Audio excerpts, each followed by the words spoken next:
प्रागैतिहासिक काल। तो हमारी पृथ्वी के लिए कहा जाता है कि लगभग 40 अरब वर्ष पूर्व इसकी उत्पत्ति मानी गई है। तो पृथ्वी की उत्पत्ति लगभग 15 अरब वर्ष पूर्व बिग बैंग थ्योरी के अंतर्गत हुई। इस सिद्धांत के अनुसार 15 अरब वर्ष पूर्व एक महाविस्फोट हुआ जिसमें अनेक टुकड़े बने जो कालांतर में तारों, ग्रहों, उपग्रहों में परिवर्तित हुए। पृथ्वी की ऐसे तो पृथ्वी की उत्पत्ति मानी गई 4.5 अरब वर्ष पूर्व, मगर जीव का विकास 72 करोड़ वर्ष पूर्व ही प्रारंभ हुआ। तो प्रागैतिहासिक काल में मानव का उदय और विकास कैसे हुआ और पहले इसके क्या क्या कैसा किससे पंचांग रहा। तो हमारी पृथ्वी भूवैज्ञानिक दृष्टि से महाकल्पों में विभाजित है। प्रत्येक महाकल्प अनेक कालों में तथा प्रत्येक काल अनेक युगों में विभाजित है। भूवैज्ञानिकों के अनुसार पृथ्वी का वर्तमान में जो महाकल्प चल रहा है वह नूतन जीव महाकल्प है। इसका विवरण इस प्रकार है। नूतन जीव महाकल्प 8000 वर्ष करोड़ पूर्व नूतन जीव चतुर्थक पुरानूतन युग कौन सा है? पुरानूतन 6 करोड़ वर्ष पूर्व आदि नूतन, 3.5 करोड़ वर्ष पूर्व अन्य नूतन, 2.5 करोड़ वर्ष पूर्व मध्य नूतन, 1.20 करोड़ वर्ष पूर्व अति नूतन, 30 लाख वर्ष पूर्व अत्यंत नूतन और 10,000 वर्ष पूर्व न्यूनतम नूतनतम। तो 10,000 वर्ष पूर्व नूतनतम काल शुरू हो चुका था। इस काल में मानव के सांस्कृतिक विकास में महत्वपूर्ण भूमिका निभाई। अब तक मानव जैविक रूप से पूर्ण विकसित हो चुका था। मानव संपूर्ण पृथ्वी पर विचरण शुरू कर दिया था। कालांतर मानव ने अनेक प्रकार के अनेक सभ्यताओं को जन्म दिया, जिसमें प्रमुख है मेसोपोटामिया की सभ्यता, चीन की सभ्यता, हड़प्पा सभ्यता। अपने जैविक विकास में मानव सांस्कृतिक विकास तक कैसे पहुंचा? तो मानव का उदय एवं विकास। तो मैंने पहले श्री नेचर हक्सले ने कपी एवं मानव में अत्यधिक समानता, मतलब बंदर और मानव में अत्यधिक समानता प्रकट की है। वैज्ञानिक जब मानव जीवाश्म का तुलनात्मक विश्लेषण करता है तो पाते हैं कि मानव, बंदर व कपी के पूर्वज ही हैं। ठीक है। तो लिनियस ने प्रथम बार आधुनिक मानव को होमोसेपियंस बुद्धिमान प्राणी कहा है। होमोसेपियन बनने से पहले मानव रामापिथेक्स, ऑस्ट्रेलोपिथेक्स, अफ्रीकन्स, होमो इरेक्टस, निएंडरथल, क्रोमोगनन आदि अवस्था से गुजरा। लगभग 3.5 से 2 करोड़ वर्ष पूर्व उस 4 फुट का कपी घने जंगल से बाहर आया जहां वो वृक्षों पर रहा करता था। इस कपी की लंबी बाहें थी जिसकी सारे एक डाल से दूसरे डाल पर झूलता था। जलवायु परिवर्तन के साथ साथ कपी में परिवर्तन आने शुरू हो गए, अतः कपी ने लगभग 2 करोड़ वर्ष पूर्व जंगलों को छोड़ मैदानी भागों में प्रवर्जन किया। इसी बीच कपियों की 2 शाखाएं, पहली शाखा जो जंगल में रही थी रामापिथेकस कहलाई, दूसरी शाखा मैदानों के ऑस्ट्रेलोपिथेकस कहलाई। ऑस्ट्रेलोपिथेकस कपी को आधुनिक मानव का सही पूर्वज मान सकते हैं। यह ऑस्ट्रेलोपिथेकस पूर्व अत्यंत नूतन काल में थे। पिथेकेंथ्रोपस मध्य अत्यंत नूतन काल में, निएंडरथल मानव अत्यंत नूतन काल में आया। निएंडरथल मानव को हम ऐसा मानव मान सकते हैं जिसमें हम हिम प्रदेशों समशीतोष्ण प्रदेश में अपने को अनुकूल बनाया है। होमोसेपियन प्रज्ञ मानव लगभग 30,000 वर्ष पूर्व धरती पर आया। इसे पे हम अन्य नाम जैसे क्रोमैग्निन, चार्ल्स लेट, ग्रीमा से ही जानते हैं। तो आधुनिक मानव क्या कहलाया? होमोसेपियंस। ठीक है। उसके बाद भारत की मानव प्रजातियां। तो भारत में मानव विकास, तो पृथ्वी का मानव लगभग 50 से 30 लाख वर्ष पूर्व में आया। यह प्रजाति ऑस्ट्रेलोपिथेकस अफ्रीकन्स कहलाई। इससे पहले भी लगभग 3.5 से 2 करोड़ वर्ष पूर्व 4 फुट ऊंचा कवि का विकास शुरू हो चुका था। अतः भारत में भी मानव सम प्राणी की पहली शाखा 120 करोड़ वर्ष पूर्व 90 लाख वर्ष पूर्व पुरानी। भारत में मानव के पाए जाने वाले साक्ष्य लगभग 10.5 लाख वर्ष पूर्व के हैं। इस समय मानव होमो इरेक्टस से निएंडरथल मानव बनने की प्रक्रिया में था। निम्न पूरा पाषाण कालीन हथनोरा नर्मदा घाटी से होमो इरेक्टस का एक कंकाल पाया जिसमें नर्मदा मानव की संज्ञा दी गई है। तो मानव का वंश वृक्ष बंदर, gibbon, chimpanzee, gorilla, orangutan, Caucasus, mongoloid, negrito, Africa. Bharat की अन्य प्रजातियां कौन कौन सी थी? Dravid, Bharat Arya, Mongol, Arya Dravid, Mongol Dravid, Scytho Dravid, तुर्की रानी। तो भारत में पाषाण कालीन सभ्यता।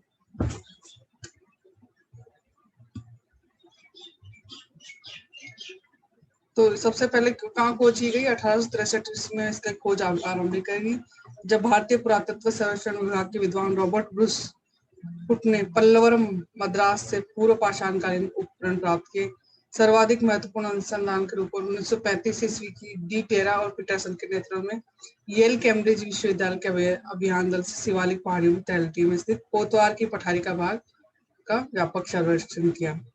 इसके बाद उत्तर प्रदेश के मिर्जापुर के रियंद क्षेत्र में 1957-58 की नर्मदा घाटी के माहेश्वर तथा अन्य कई स्थानों पर उत्खनन कार्य किए गए। उनमें पाषाणकालीन सामग्री प्रचुर मात्रा में प्राप्त हुई। इस काल के अवशेष हमें कहाँ मिलते हैं? होशिंगाबाद, भीमबेटका, कैमूर, पचमढ़ी की पहाड़ियों, कंदराओं, रायगढ़ से सिंथलपुर, कोमरा की पहाड़ियों, कंदराओं में हमें मिलते हैं। इन गुफाओं, गिरी कंदराओं के भित्तियों पर उन मनुष्यों के द्वारा बनाए गए चित्र, मिट्टी के पात्र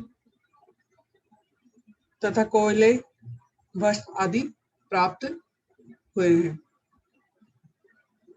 ये पाषाणकालीन जीवन के अवशेष माने जाते हैं। दक्षिण भारत में कोर्तिलियार की घाटी में वदम, दुराम, अतिरकम नामक स्थानों पर बहुसंख्यक पूर्व पाषाणकालीन सामग्रियां प्राप्त हुई। तो इन स्थानों से हमें क्या क्या मिला? मानव के हथियार, औजार, दैनिक व्यवहारिक जीवन की अनेक वस्तुएं प्राप्त हुई हैं, परंतु उन्हें बहुसंख्यक पूर्ण अस्थि पंजर नहीं मिले हैं। इससे यह निश्चित रूप से नहीं कहा जा सकता कि इन प्रदेशों के निवासी एक ही प्रजाति के थे अथवा विभिन्न प्रजातियों में थे। फिर भी उपयुक्त खोजों, अनुसंधानों तथा उनसे प्राप्त सामग्रियों से निर्विवाद है कि मानव के इतिहास में आरंभ काल से भारतवर्ष आदिम मानव के क्रियाकलापों की भूमि रहा है। पृथ्वी तल पर मानव के सर्वप्रथम अस्तित्व है, जिस समय प्रमाण मिले हैं तभी से भारत में विद्वान था। कुछ विद्वानों का मानना है कि भारत में प्राचीनतम मानव का प्रादुर्भाव सर्वप्रथम पंजाब की सिंध झेलम नदियों के प्रदेश में हुआ। तो 3 भागों में बांटा पाषाण काल को 3 भागों में बांटा गया है: पुरा पाषाण काल, मध्य पाषाण काल, नव पाषाण काल। तो पुरा पाषाण का टाइम क्या माना है? 2.5 लाख ईसा पूर्व से 10,000 ईसा पूर्व, और मध्य पाषाण का 10,000 ईसा पूर्व से 4,000 ईसा पूर्व, और नव पाषाण काल का 7,000 ईसा पूर्व से 1,000 ईसा पूर्व। तो 1960 में पहले उत्तर पाषाण की जानकारी के अभाव में पूरा पाषाण को 2 भागों में, निम्न पूरा पाषाण और मध्य पाषाण में विभाजित किया गया था। कालांतर में अनेक अनुसंधान द्वारा भारत के पूरा पाषाण को 3 भागों में व्यक्त किया है: निम्न पूरा पाषाण काल, मध्य पूरा पाषाण काल और उच्च पूरा पाषाण काल। निम्न पूरा पाषाण काल। मानव धरती पर प्लाईस्टोन अत्यंत नूतन युग के प्रारंभ में अफ्रीका में आया। आदिम मानव के जीवाश्म भारत में नहीं मिले हैं, परंतु मानव के प्राचीनतम अस्तित्व का संकेत द्वितीय हिमावर्तन काल की प्रत्यों से प्राप्त पत्थर के उपकरणों से मिलता है, जिसका काल माना गया है 2.5 लाख ईसा पूर्व। परंतु हाल ही में महाराष्ट्र के बोरी नामक स्थान पर खुदाई में मिले अवशेषों के आधार पर मानव का अस्तित्व 14 लाख वर्ष पहले से माना जा सकता है। गोल पत्थरों से निर्मित प्रस्तर के उपकरण अधिकांशतः सोहन नदी घाटी, वर्तमान पाकिस्तान में मिले हैं। आदिम मानव तराशे हुए प्रस्तर उपकरण पत्थर के टुकड़ों से शिकार करते हैं। यही उपकरण प्राचीन भारतीय निवासियों द्वारा छोड़े गए एकमात्र प्रमाण है, जिससे हम उनके रहन सहन, जीवन के अनिश्चित कल्पना ही कर सकते हैं। वैसे इतने समय पहले कोई मानव कंकाल यहाँ नहीं मिला है। इस समय के सिर्फ उपकरण ही हमें मिले हैं, जो केरल और उत्तर के पठारी मैदानों को छोड़कर संपूर्ण भारत में मिलते हैं। इस समय मानव के उपकरण मुख्यतः नदी घाटियों, पठारों, पहाड़ी तराइयों में मिलते हैं। पूरा पाषाण की आदिम अवस्था का मानव शिकार, खाद्य संग्रह पर जीता था। वहीं दीर्घ काल तक वर्षा होती थी। तो निम्न पूरा पाषाण के जो उपकरण हमें मिलते हैं, कहाँ से मिलते हैं? उत्तर पश्चिम भारत में सबसे महत्वपूर्ण निम्न पूरा पाषाण स्थल सोहन क्षेत्र और सिंधु की सहायक नदियां आई। यहाँ पर डी टेरा एवं पेटरसन ने शोध कार्य किया। सोहन क्षेत्र समय पेगुल के बने चापर चापिंग फलक उपकरण प्राप्त हुए। उपकरणों की गुणवत्ता के आधार पर हम सोहन प्रकृति को 4 भागों में बांट सकते हैं: प्राक सोहन, आदि सोहन, अनसोहन, विकसित सोहन। ठीक है, तो ये पूरा इसके हैं निम्न पुरा पाषाण काल के अवशेष हमें सोहन नदी के घाटी में ज्यादा प्राप्त हैं। दक्षिण भारत में निम्न पुरा पाषाण काल में सोहन के सबसे उन्नत उपकरण हमें मद्रास इंडस्ट्री से प्राप्त हुए हैं। यहाँ के सबसे स्थल चिंगलपेट तमिलनाडु, जिसका उत्खनन 1938 में हुआ। कोटिलियार घाटी में हस्त कुल्हाड़ी और क्लीनर मिलते हैं।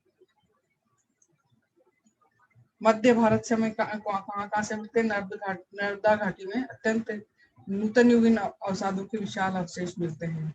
इसमें नरसिंहपुर होशंगाबाद का क्षेत्र मुख्य है। निम्न सतह से पुरा पाषाणकालीन औजारों के साथ साथ मध्य अत्यंत नूतन युगीन लुप्त जीवाश्म प्राप्त हुए हैं। चापर, चापिंग, हस्त कुल्हाड़ी, क्लीवर आदि हस्त कुठार, मिद्रानिया आदि में प्राप्त होता है। फिर है मध्य पाषाण काल। तो ये काल निएंडरथल मानव के विकास का काल था, जिसका हम 1 लाख से 40,000 ईसा पूर्व मान सकते हैं। भारत में बहुत समय तक इस काल का अलग विभाजन नहीं किया गया था। भारत में इस काल को अलग स्थान देने का श्रेय शेकालिया महोदय को दिया जाता है, जिन्होंने 1956 ईस्वी में नेवासे पूर्व में अनेक फलक उपकरणों के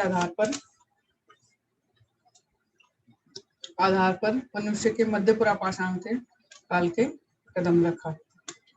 पुरा पाषाण काल में क्वार्टजाइट इसका मुख्य कच्चा माल था। इसका स्थान जैस्पर, चर्ट, कैल्फी, होमी, फ्लिट आदि चमकदार पत्थरों ने ले लिया।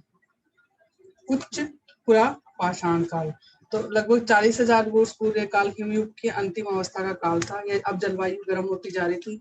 इस समय तक आधुनिक मानव पूर्ण रूप से विकसित हो रहा था। इस काल में अनेक विशेषताएं जैसे नए चकमक उद्योग की स्थापना, ऑस्ट्रेलिया और नई दुनिया मानव का फैलाव, मानव में बंधुत्व की भावना के विकास, नए नए परिष्कृत हथियारों का प्रादुर्भाव जिसमें शामिल है सुइयां, अस्थि, औजार, हारपून आदि। उच्च पुरा पाषाण काल की समाप्ति जिसे हम लगभग 10,000 वर्ष पूर्व ईसा पूर्व मान सकते हैं। अतः आते आते मानव ने उपयुक्त विषय में अपनी मजबूत पकड़ कर ली थी। भारत में उच्च पुरा पाषाण का काल पृथक विभाजन कुछ समय पहले से संभव हो पाया है, क्योंकि अब कुछ शुद्ध फलक उद्योग हमारी जानकारी में है, जिनमें इलाहाबाद के पास स्थित बेलन घाटी यहाँ नदियों के निक्षेप से 3 परतें मिली हैं। इनमें एक परत उच्च पुरा पाषाण काल के रेडियो कार्बन विधि के अनुसार इसका समय 20,000 वर्ष पूर्व निर्धारित किया गया है। इसमें भारत के अनेक स्तरों के उच्च पुरा पाषाण होने की पहचान हुई है, जैसे मृच्छतला चिंतमनु कर्नूल, रेनीगुट्टा चित्तूर आंध्र प्रदेश, शोरापुर बीजापुर कर्नाटक, बागोर द्वितीय भीमबेटका मध्य प्रदेश। तो इस काल में हथियार कुछ हल्के व परिष्कृत थे, इनके किनारे भी तीक्ष्ण थे। ऐसे ही कुछ हथियारों का हमें रेनीगुट्टा से प्राप्त होते हैं। इसमें मनुष्य तक्षणी, छिद्रक, खुरचनी और हड्डियों के बने औजार। बेलन घाटी से हम मातृ देवी की एक ऐसी प्रतिमा प्राप्त है जो हड्डी पर बनी है, मगर हम पूरी तरह से मातृ देवी नहीं मान सकते। तो ये पुरा पाषाण काल था। उसके बाद मध्य पुरा पाषाण काल आता है।